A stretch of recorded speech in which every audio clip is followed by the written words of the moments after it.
What I'd like to propose is a monument to captives, because Santa Fe really was the nexus of the captive trade in a lot of ways. And I think a lot of people have a lot of misinformation about captives, and I think that that's something that one could be very creative about. Comanches, of course, were one of the main tribes that were doing the capturing. Certainly I wouldn't exist without it. What happened is the Pope made a decision that even though it wasn't allowed to have slaves, that it was okay if you were taking captives from Indian tribes because you were saving them from the heathen. And because that was blessed by the religion, they really set up a trade in slaves. And that's how you got all the Hinisario communities here in New Mexico. There are 13 communities in New Mexico that were based on this kind of slave trade. And these were people, often Indian people, who were captured by other Indian tribes, who then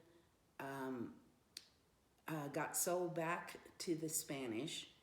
And after they finished their indentured servitude, then they didn't have any relationship with either the tribe or the Spanish community, and they were put literally as buffers between the Spanish tribes, Spanish towns, and the nomadic tribes. So, you know, some of the best known are Rancho de Taos and Abiquiu. My name is James Rutherford, and I was born and raised in Albuquerque, New Mexico. And I have lived in Santa Fe for, since the early 80s, except for a few years away.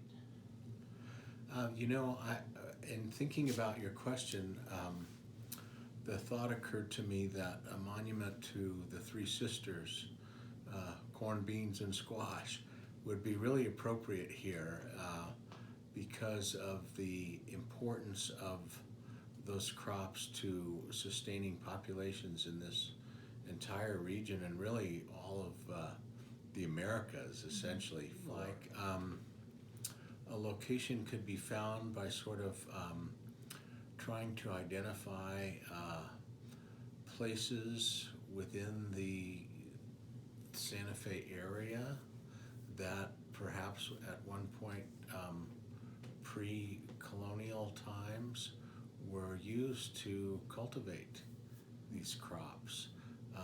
There are several sites in and around the city that might be an appropriate location and provide an opportunity to tell the story of the Three Sisters, but also of the cultures that sort of